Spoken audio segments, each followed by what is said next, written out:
Today I speak with Alex Back of Couch.com. Yes, that's an impressive domain. And this episode is fun. Alex is super impressive. This is a guy that launched one company, Apartment 2B, in around 2010, and grew it to be a very impressive brand that actually ended up getting acquired that allowed him to kind of do whatever he wanted to. And that next move was actually running it back and doing something very similar. He talks about the thought process of taking his skills from his first company and applying it to a new one, and how to do it even better.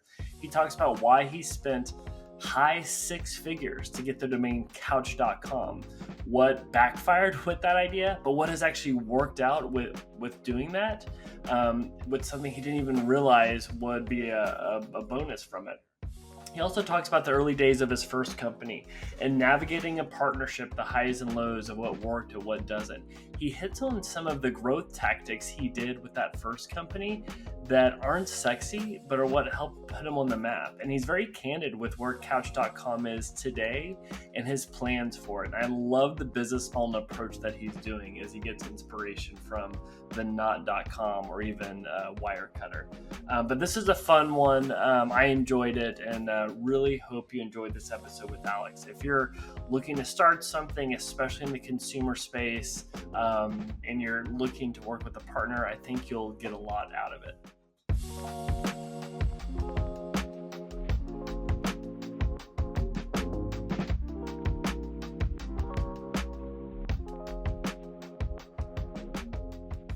All right, Alex, first, do you mind introducing yourself and tell us what is Couch? Yeah, absolutely. I'm Alex Back. I'm the CEO and founder of Couch.com, and it is the place to find a couch. No, what we're doing here is taking something that's actually very difficult for consumers and trying to make it a little bit easier. We're solving a problem. The problem is no one knows where the hell to buy a couch. Where did you buy your last couch, Jim? It's actually a sore subject. We bought a couch for our old place where we got a West Elm couch that has a pull-out mattress, Okay. performance velvet. It performs really well, but here's the problem. The couch sucks. It's really uncomfortable. It looks great. It can withstand any stain, but now we're in a new place and we hate sitting on it. So it's like it's a problem. We're like, actually, this is you're pouring salt in the wound right now. We're in the market for a new couch for our space. Great. And just to play on your own theme, if you were starting today, which would be your lead variables finding a new couch? Well, let's do process of elimination, like West Elm, Restoration Hardware, Pottery Barn. Everyone has those couches, so it's like, how do I avoid those places? But really, it starts with my wife and inspiration for like design and what she wants to look to be. I care about, is the thing comfortable, right? So it's a really ugly collaborative process of oversharing links to things that we've been in the market for a year and we still don't have a new couch because it's too painful. That's funny. And yeah, I mean, just to riff on that, it sounds like you're looking for something unique that isn't something that everybody else has, and something that's genuinely comfortable, and then something that is going to make you not argue with the other person involved. We call it the sorry, I ruined it. Multiple decision maker household. Yes, Um, that is very true. so, those things are very, very important. But yeah, our goal is to guide people in the process by figuring out what is most important to them and starting there. Because often people, especially shopping on the internet or browsing at least, they're driven by these variables of just like whatever's out there and what it looks good to them. But in fact, it is other variables that are more important to you. And that is generally the case. So why not start with those variables and back our way into finding the perfect couch? We're like the match.com of couches. It's so fascinating. Like, why couches? Because I want to get into inspiration for your thesis because we were talking about beforehand of, the Knot is this place for weddings, and you're kind of the tip of the spear that you're kind of making your bet on is the couch. Why the couch? Why is it this thoughtful thing? Why can't it just be like a chair? or a dining table? Like, give me more thought on it, because I think I agree with you and the genius behind this. But give me the business school like explanation on why. Okay, you got it. Well, everybody needs furniture. Okay, so this is not something that only some people have. Generally speaking, most people have a couch. So there is demand. There's inherent demand. People need new couches. Couches don't last forever. So there's another, sort of just very foundational business school element, that there is You have a demand good for. TAM, a good total addressable market. People need to sit on couches. It's like 100% of people. They need to sit and can't stand. No, but I've sold a lot of couches in my career, and I've really just firsthand witnessed how important they are to people. And it's really the centerpiece of a living room, and for many people, a centerpiece of their home. So it's not just an expensive purchase, because it is, and it's a high consideration purchase for that reason. But it's also a high consideration purchase because simply it's that's very important to people. It's their home. It's something they use every single day. If you think about some of your favorite clothing and how often you actually wear it, maybe once a week at most, like once a month. A couch is something you use every single day. So people actually take a lot of time and energy and focus to make these decisions. And then when you add two people in the mix or more, it becomes even more difficult. You couple that with the fact that people have generally no idea where to buy furniture because, quite simply, they haven't bought furniture in a number of years. It's not something you buy every day like your favorite restaurant or even your favorite, apparel retailer. So people need a lot of help, encouragement, and comfort, pun intended, to be able Nailed to it. buy a couch. And that's where I'm coming from with this whole concept. We want to make it easier.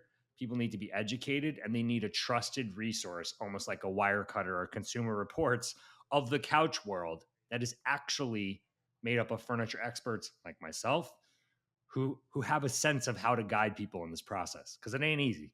Yeah, I love it. And so this is a fairly new company. Can you talk to us about like when you started it and like where you're at and like the size of the company? Anything you can give so people just know where you're at right now. Sure. So this is my second startup. I had another startup that we can talk about in a little bit if you wish. But right now, we're just scratching the surface. I acquired this domain, couch.com, back in July of last year. So now April.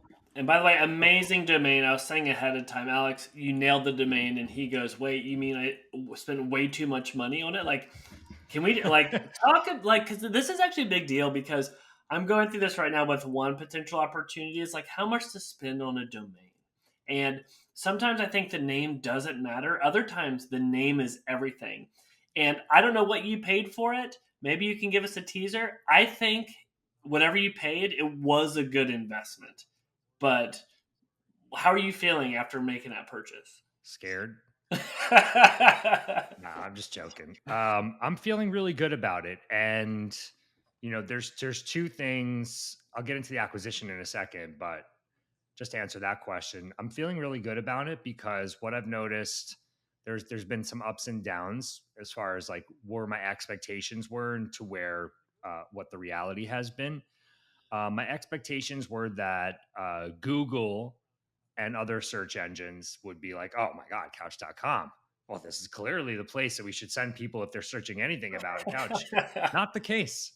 Not the case. It's still requiring as much hustle, content marketing, and SEO strategy as any other site, as couches.com or make a couch, find a couch, whatever.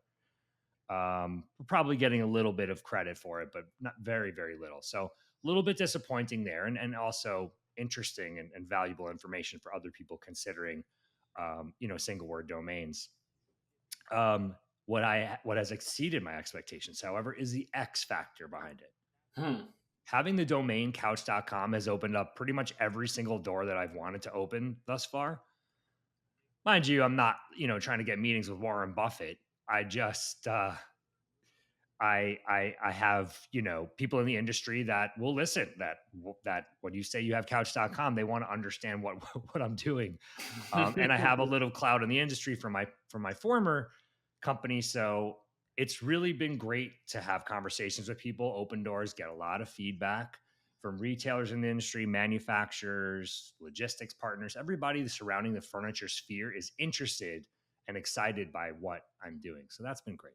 X Factor and Couch.com. That I didn't think about that, but that makes so much sense. It's almost this like badge of credibility. I mean, I think your background in itself does it, but having that domain is another level.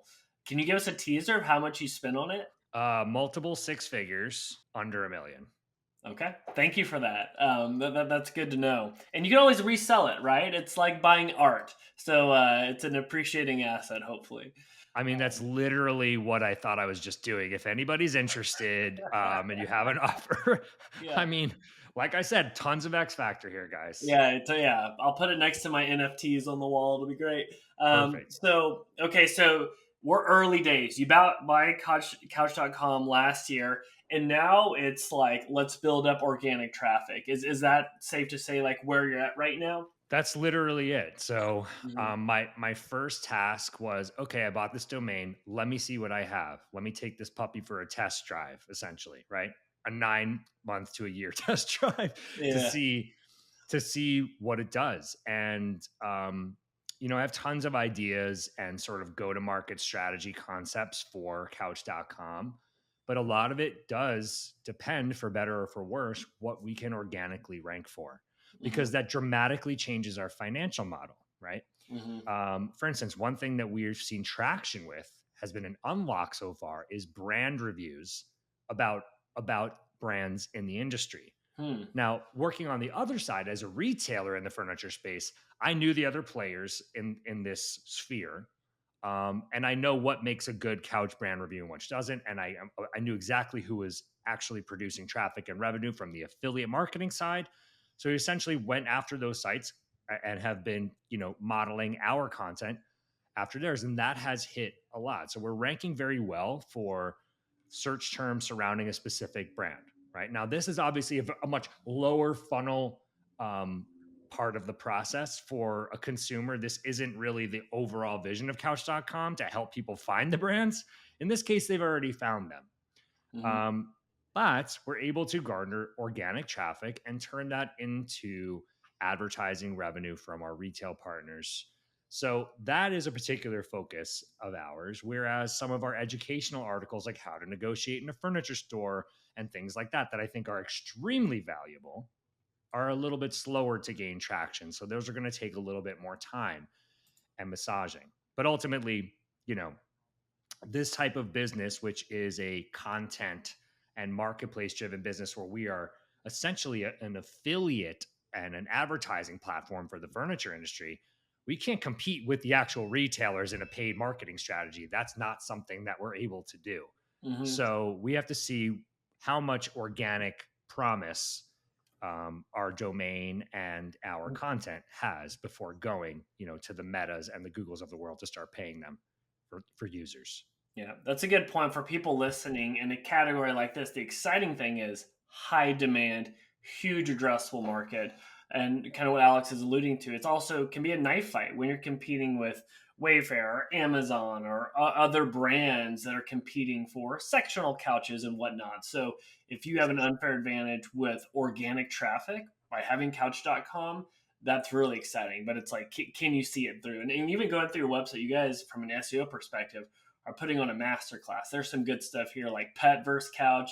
I love some of the graphics I think you're doing from AI. Like the brand's really fun. I'm assuming that's part of your superpower is organic traffic.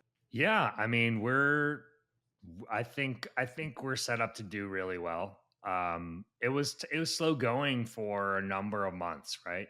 So just to get the site indexed was difficult, and we do have a lot of AI driven content there that we use mostly to aggregate information and organize ideas and thoughts around a specific concept. But there's AI content, there's AI images all over the site. So I think it took a little longer to get it, tweaked enough and get it indexed for the first number of months. January 1st, we started seeing a lift. And then even as recently as 6 to 8 weeks ago, we started seeing a major spike. So I don't know if it was an algorithm update that benefited us in certain ways, or just that certain things hit from an SEO perspective. But we're definitely on the right track now, and it's a very exciting and promising time.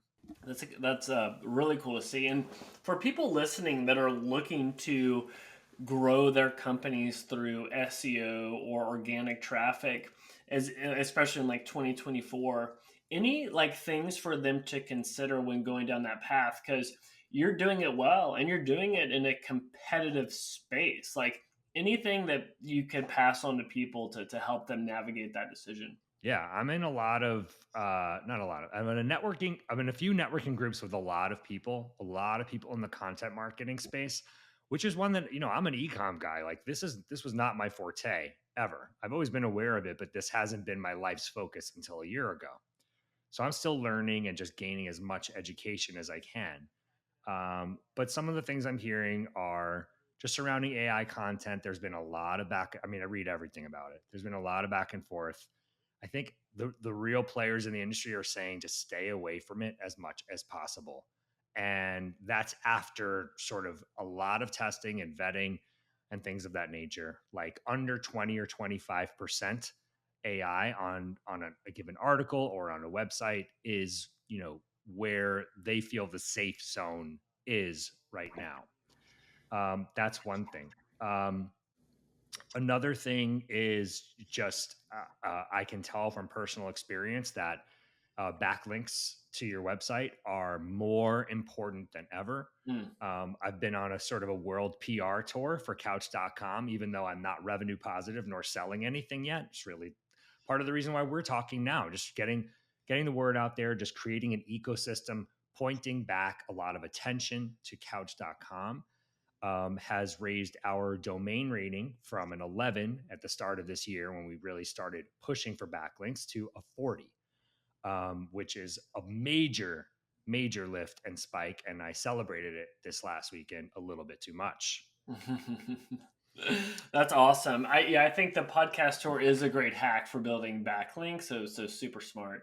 And what one thing you said when we started talking was you've done furniture before. You're a furniture expert. And people listening, it doesn't mean that like you're whittling wood in your garage making amazing side tables. You had a previous life of growing, scaling, and selling another startup, Apartment 2B. Can you kind of, and the other thing that's interesting is you've done well in this category and you've chosen after the exit to stay in the category and this idea that I like to call running it back. So can you talk to us about like, what was that ride like with your previous startup and what's the story there that led to the exit? Yeah. So there was a lot. When we started Apartment 2B back in 2010, when there was really no independent retail presence online selling furniture. And just to give you context, like IKEA back at that time was not even retailing online. They were just using it as a sort of their website as an online catalog. This is the biggest furniture retailer in the world. So they hadn't figured it out yet either. Wow. There were some players emerging like Wayfair, which at the time was called CSN Stores. And they were sort of a conglomerate of websites like greatbarstools.com and amazinglighting.net. Like this is how Wayfair, the biggest furniture retailer in America, started out. So just to give you those two anecdotes to give you a sense of the landscape at that time. So we hustled and we bootstrapped our company. We took on, a little friends and family money, but very, very little, and just grew it organically. And luckily for us, me, my business partner, and I, we barely knew what the hell we were doing. And luckily for us, there was very little competition at that time. So we had like 3 or 4 years before people started sprouting up who were well funded after seeing some of the opportunity. So we had a head start, and we exploited that head start um, for the entire time that we were with the company. So there's tons of stories and tons of little anecdotes within about what made us successful and little hustle nuggets. Like we had this deal with Costco that we worked really hard, and we furnished the real world house for a couple of years, like Oh, amazing. goofy stuff that, maybe at other times in our business we would have said no to these opportunities, but we hustled and then ended up selling the company to a large furniture retail chain. Um, and then I stayed on for 4 years after that as a COO. And really, at the end, it was just like, it wasn't my company anymore. The business was sort of not on autopilot, but we were following a formula. It was less creative than it had been. Mhm. And, I was answering to all sorts of people and doing a lot of politicking. And I got burnt out from that and from all the customers and decided that it was time to go. That's amazing. And was the goal when you started that to go for an exit, or was the goal like, hey, can we just make this a business? We just wanted to make it a business. Before we started that company, I mean, we started when I was 26. I was singing on cruise ships. I was an actor and a singer. That's what I wanted to do with my life, and I was just looking for like an awesome income source that I could control, that wasn't waiting tables or like getting some random office job. Yeah. So I was chasing sort of a lifestyle at that Mhm. time and had no thoughts of selling this company at any moment. Um, but yeah, I think you grow a business, you sort of get in that mindset, and you see other businesses around you raising money, selling, and you start, the reality starts to sink in that may be a path for you. Mhm. Well, so talk about so you had a partner with Apartment 2B. What worked with that partnership? Like, what was your superpower? What was your partner's superpower? What worked, or what did you have to work around? That's a good question. There's a lot of stuff there. So my partner Matt and he's like my older brother. So we had um, a fairly well established dynamic. We had been friends for a while already, and he was alpha dog and I was little brother character. But we respected each other's strengths, and we're able to work together really really well. So he was basically sort of the creative and vision guy, as creative as I felt that I was. Like, I had to relinquish that to him. We had sort of some initial power struggles, I feel like, surrounding the creative vision of the brand and like where we were going with things. And I decided that, like, if I'm going to do this, I need to be creative in other ways. And he was essentially sort of like the visionary, the talker. He was the one who was getting us amazing opportunities, and he is incredible at that. He's just like an energy guy. You put him in a room, you put him on a call, he'll get you excited about whatever it is. And I just sort of became the operational guy. I dealt with all of the employees. I, you know, managed customer service. I did a lot of the behind the scenes stuff that was necessary to run the business. But I found creative ways to infuse my personality, and sort of my easygoing nature into it. I tried to make operations fun. That's so fascinating because I look at couch.com right now and there's so much fun personality. You're in the videos, you're the face of it, you're the kind of visionary for this one. And so in those early days, it's like, hey, I have the ability to be this, but like, this is where my partner's really excelling and thriving. So, you know what? I'll play this role of kind of, if we're doing EOS, entrepreneur operating system, like visionary and integrator, because I have some other founder friends that they can kind of flex accordingly, where some people can't flex and they always have to be in a role. Like, do you think that made you more well rounded, or did it just make you realize, okay, I can do this for now, but the long term game is I want to be on that side of it? Great question. I mean, for me, I think it's important for everybody to really have a good sense of what their goals are. So in that company, was my goal to perform, or was I using it as a vehicle to support my lifestyle so I could perform in other ways?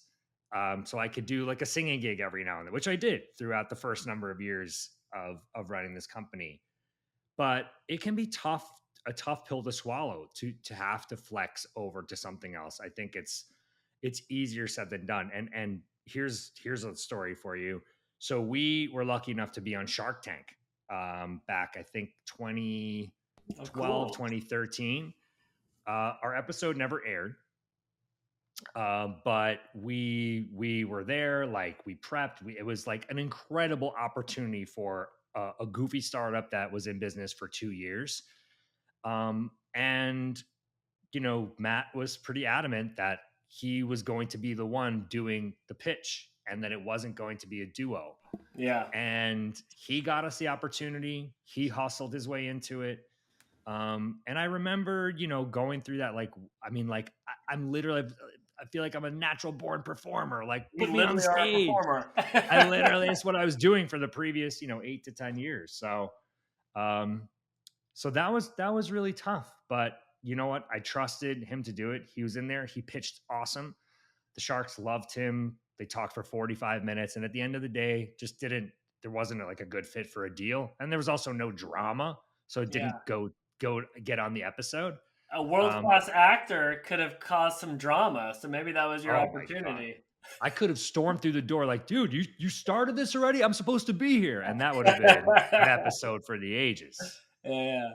Oh, that's interesting because yeah, there's all those lists of like why businesses don't work. It's like run out of cash, founder dispute, and usually those are like the two big ones. And founder dispute is huge. But the fact that you all could kind of have real conversations and understand the role, that is huge because it clearly led to a really good outcome and exit. Can you talk through? This is going well. You're finding your lanes. You're early. You talked about like having that head start and running with it. It's like timing is the most important thing with business. As much as we want to like give ourselves a pat on the back, it's like timing, if you can get that right, solves a lot of problems.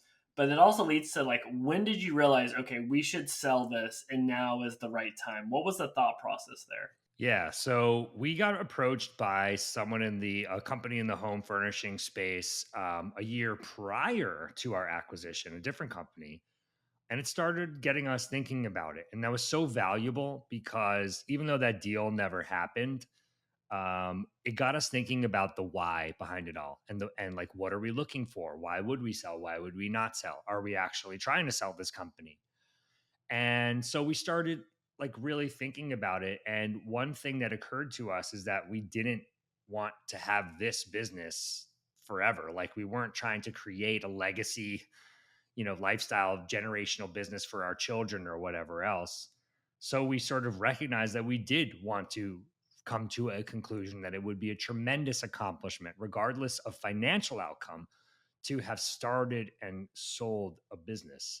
So that deal fell through. And then the following year, when the eventual suitor that did acquire us reached out to us, we were sort of ready to have those conversations again because we had identified sort of at least the foundational aspects of how we felt about the idea of selling. So a lot of it was just really, as I said, like, do we want to take this exit? Like, do we quite literally want to exit this company, or do we want to hang on to it for a long time? And both of us agreed that we wanted to exit it sooner than later. So much so that after the acquisition, my partner Matt stayed on for only 1 year afterwards, and I stayed on for an additional 3 after he left. So we were just looking to sort of shift out of that lifestyle and that business, and to feel a sense of accomplishment that is really sort of unmatched in business.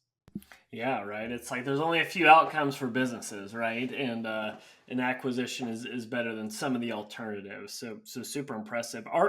Are there things you did in preparation for the sale to ensure you got the best valuation? Because it's kind of nice to have those conversations early on. We're like, oh wait, if we do this, this, and this better, this will make us more attractive to a potential buyer. Are there like any advice you could share to people that are thinking of going down that path? Well, I think we didn't really do anything, too specific. Our business was already doing really well and we were profitable at that time. Um, but I would say, to make sure that, you know, uh, it, I think profitability is extremely important in many businesses. It just depends, right? If you can show that you're in obvious growth mode and you have a path to profitability at some point, I think it's probably just as good. But if you're not in hyper growth mode and you haven't raised money and this is a mostly a bootstrapped company and you really have to show some promise. So if you're really thinking about an acquisition at some point in the near future, I would focus on efficiency and profitability, because as much as, we read all these stories as entrepreneurs about, companies getting bought at multiples of revenue or valuated at multiples of revenue based on potential. I think most small businesses need to be profitable to get moved. so, so yeah, I think I would just, if there was one thing I would say, I'd say focus on efficiency and profitability. If you're gearing up for a smaller business sale, is very important. Yeah, that makes sense because evaluations derive from cash flow or EBITDA, and that makes it very, very interesting to someone buying. And I want to get into like the move to the next thing, but I'm always interested just because like we have a growth agency, we're always interested in how people think through growth. As you look back on the growth of Apartment 2B, and even now with Couch, like can you share any like inflection points in growth that really helped? If it's something you did from like cracking the code on SEO and focusing on one thing, or it's like, oh, actually partnerships or ads, or like what are some of those big inflection points that got you to the next level with growth? There are so many. My mind is like racing right now to figure out which ones to highlight as the most important. Um, I'll give a few anecdotes. I think I have three. One, year one, we realized that nobody really knew who we were, and we also didn't have a real like paid advertising budget at the time. Mind you, the landscape of e-commerce was a lot more nebulous at that time. It wasn't like obvious that you advertise on Google and you advertise on Meta, and then whatever else you sort of work into your mix. um, we did a ton of promotional stuff just to get ourselves on the map. This was at the height of Groupon's popularity, Nice. and there were other ancillary players that were doing similar kinds of perks like that. And even though these were sort of lost leaders for us in the end, I mean, we were it was break even at best. We were using their platform to get the word out about our business, to Mhm. create a buzz, to create links, to have something to talk about. So I think a lot of brands are like very averse to being overly promotional in the beginning. My advice is people forget that you were overly promotional. Like you can get past that. People feel like if I go on sale super, super crazy, then I'm never going to be able to come back from that. I disagree with that wholeheartedly. Mm. Um, it depends on the industry you're in, I guess, but Yeah. especially in furniture where people are buying from you once every 5 years, 10 Yeah. years, Yeah. you're not going to remember what you did 5 years ago. So if you need to use promotions to get on the map, go for it. Number two, I would say partnerships. You mentioned partnerships are extremely important. Using other brands and brand names and brand clout to elevate your own brand is extremely valuable and can be an extremely cost effective way to raise awareness about your brand or business. So we started working with Costco back when we had first started Apartment 2B. And what we would do is we would go into Southern California, where we're based, Southern California Costco's, and do roadshow events. So Mhm. we bring in like 6 to 8 couches, put them on the floor of Costco next to the diapers and the hummus, and we would sell our couches to the people for a limited time, 10-day events, at a really like heavily discounted prices. We did pick up some margin, so it was a profitable enterprise for us. Um, but ultimately, like it was free advertising. Thousands and Yeah. thousands and thousands of people walk through a Costco every day. So even if that was break even business, and gave Costco as much margin as they wanted us to give them. It was valuable because it got our name out there. It raised awareness about our Mhm. brand and ultimately drove business. Um, and then the final thing I'll say about growth, I think one big thing is certain things that are not that sexy. I mean, these are the two examples I gave are both not that sexy. Groupon and Costco. These aren't brands like a hot Yeah. startup wants to align with in the furniture and lifestyle space. Um, but we have a ton of success doing co-branded giveaways. Yeah. Um, people look down upon giveaways. I don't enter giveaways. I do judge people who do enter giveaways. To be quite honest, it's like, what do you think you're going to win out of the 40,000 people, and they're going to receive all these emails from Yeah. all these different partners? But I will tell you that it works, and having access to first party data these days is so valuable. You bring in a certain amount of people, you bring in 10,000 people on a giveaway. You may end up with 1,000, 2,000 after you scrub them through your lists, send them a little bit of content. It may resonate with them. These are all people just like us, so they are potential users, and I think that has been extremely successful Mhm. for us in my former business and in growing our presence with Couch.com. Currently, we have a nice, healthy email list because of that. Yeah, that's really good advice. Because yeah, I think it's easy to like kind of frown upon giveaways, but we see the same thing. And so as much as I cringe when I have to do them, it's like crap. These things still work. So yeah. Right, they do. So well, thank you for those shares. Those are really good. So you have this exit.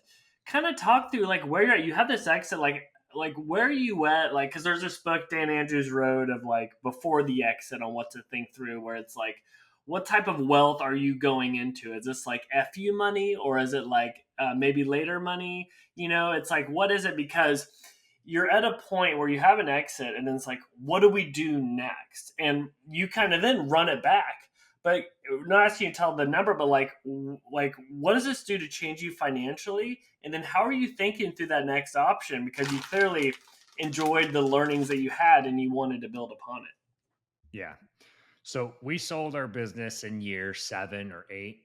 And this is a bootstrap business. So, we never achieved like any major scale to that point. And our deal structure was such that it incentivized growth over the next 4 years.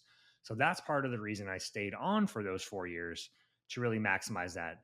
We were extremely successful and grew the business about 6 to 7x during that time, Wow. during that 4 year Yeah. period. So we were able to, maximize the potential of our deal, and made a lot more money than we thought. So, people frown upon earnout deal structures, but I'm a perfect example of how it can go really well if you really believe in what you're doing and yourself.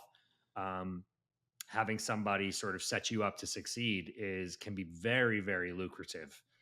Um, then again, not fu money, but it definitely took me to the next level of being a person, and and afforded me certain luxuries in life that have been very valuable to me, more from a philosophical perspective, to really help me understand, like, okay, I've had now 5 super nice cars, own a house, kids are in private school, but what do I really want? Do I want to keep going with this? Am I going for like the Gulf Stream, or am I looking for experiences in life? And what defines my happiness? So getting some of these things has been super valuable to me to really define my life. And maybe you can relate, like when you have a taste of some of the good life, so to speak, I think it helps you really understand what's most important to you. Mhm. Um, so so that's been great, but it also gave me the funds to start my next startup, and that's where I'm at right now. And it's so far it's been fully self-funded. Yeah. No, that's exciting, man. Did you take any time off? Did you like YOLO at all? Were you like wearing gold suits for a few weeks? Like, anything exciting?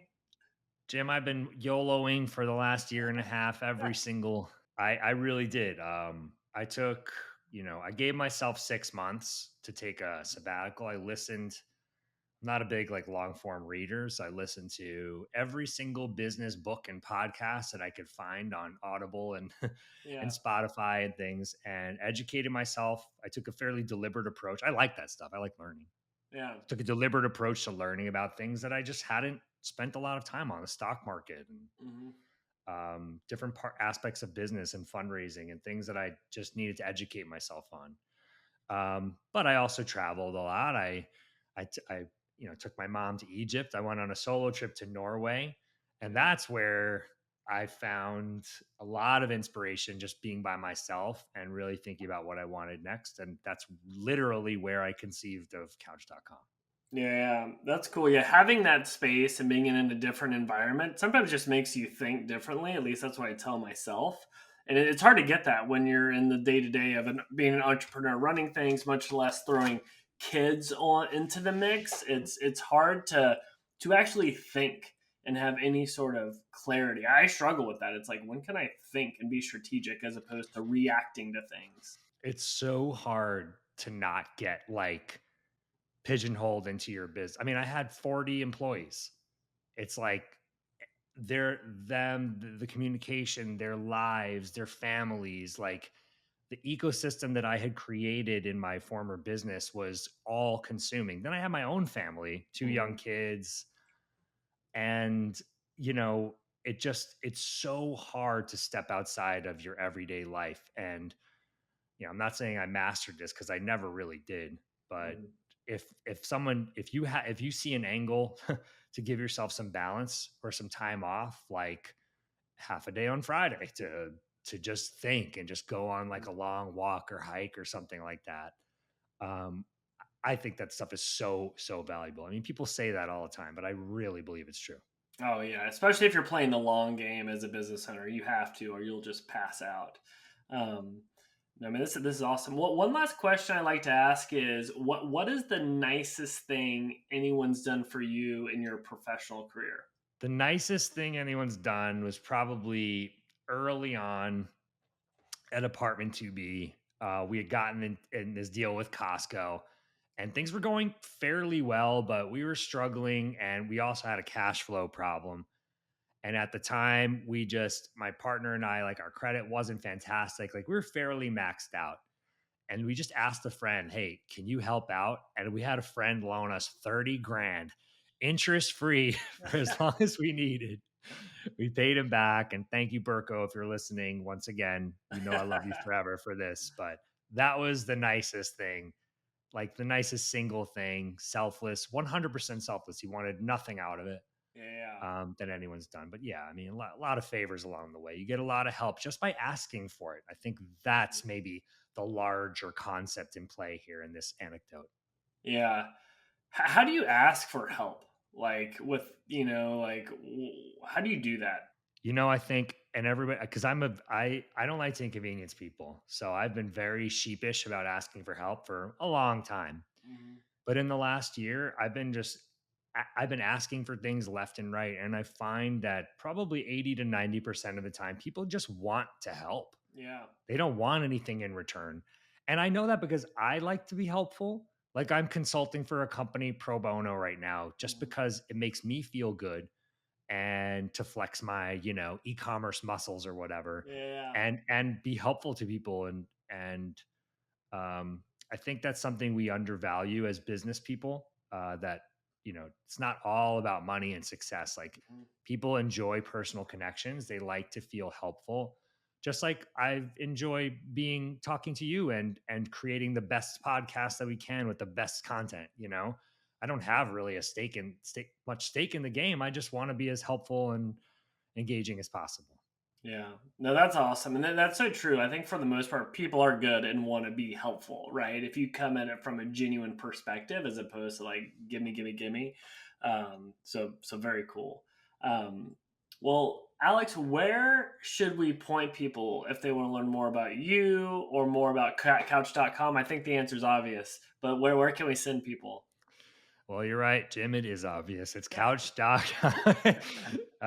Couch.com has about 4,000 videos of me on it. So if you want, 4,000? How'd you make no, 4,000 I'm just videos? joking. No, but we're pushing 100. So and it took a long time. Spent the whole summer and fall creating a lot of content, a lot of interesting videos with me on it. But yes, I'm all over couch.com now. As we expand our ecosystem, there'll be more people involved. But you can find me there, and my email address is alex@couch.com. I'm a very communicative person, so if anybody has an opportunity, they want to buy my domain or anything else, please hit me up there. I'd love to hear from you. No, it's an impressive site. People should check it out. Check out the site map and the structure. There's a lot of good stuff going on from an organic perspective. And as Alex is looking at a model similar to the Not for Weddings, I think this is the first of many things that he'll be doing, which is, I love people that like have a plan that's pretty strategic and just see them execute on it. So well done. Extremely thoughtful, man. Thank you, Jim. I appreciate it. Yeah, of course. Well, Alex, thanks for the time, and look forward to following along as you grow this thing. All right, and good luck buying your couch, by the way. I will be on the site. Need to get I need one of those giveaways to win a free couch. You got it. Thank you for listening to the Shopify Growth Show. If you found this helpful, be sure to subscribe and leave a review. It helps other Shopify founders like you find the show. Want more Shopify advice? Sign up to the Shopify Growth Insider newsletter by GrowthHit, where we break down the top 5 growth tactics every week. Remember, you're not in this alone. Building a Shopify brand is a grind, but you got this. Keep testing, keep scaling, and don't run out of larges on Black Friday like I did. Have a good one.